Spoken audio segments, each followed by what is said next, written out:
Hey guys, it's Sherita Blake, and I'll be doing my Theater 2 history project on burlesque, its history, and its influence on theater today and today's society.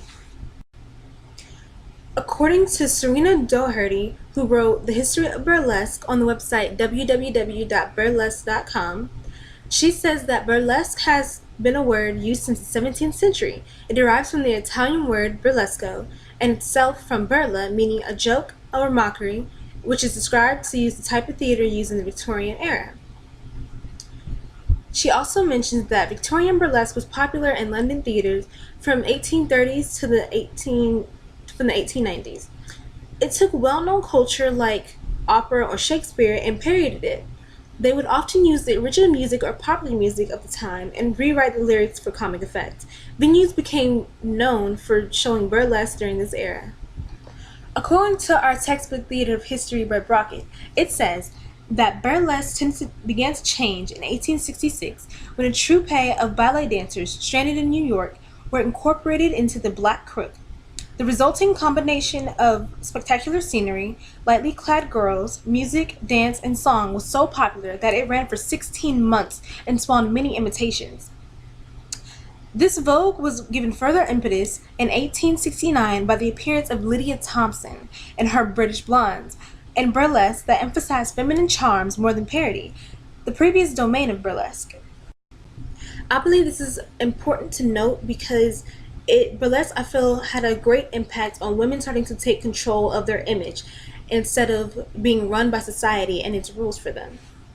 But before we can get into burlesque and what I believe to be its strong influence in women's rights, let's talk about Lydia Thompson. Now, according to John Keurig, who wrote on Lydia Thompson, this is her history.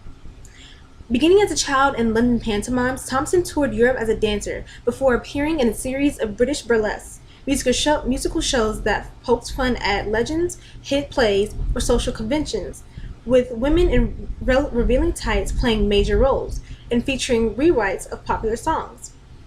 She brought her own troupe of British blondes to New York in Ixion, where the sight of curvaceous women in tights playing male roles caused a sensation.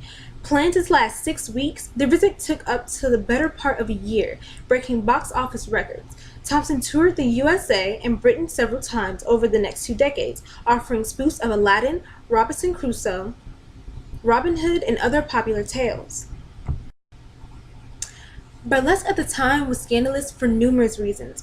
Not only did it display scantily clad girls, but it also had women playing the roles of men, and of course it was all for a comic affair.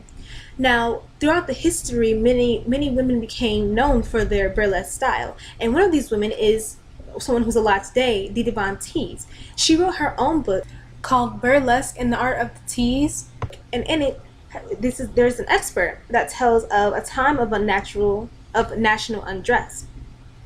It says that the 1920s were, as I like to think of it, a time of national undress, and not just for showgirls. Out on the street, hemlines were rising, bearing first the ankle, then the calf, and nearly the knee by decades in. Alarm consumed America, and laws were passed making it illegal to wear skirts more than 7.5 inches off the floor in Philadelphia, or 3 inches above the ankle in Utah. Similar regulations concerned the ever naughty throat. In Ohio, a lady could expose no more than 2 inches of her neck. That article about Lydia Thompson was on the website www.musicals101.com. Another website called the HuffPost has a brief but stunning visual history of burlesque in the 1950s by Catherine Brooks. Catherine Brooks proceeds to show a series of pictures and women and their influence on society. I'll be showing you those pictures right now.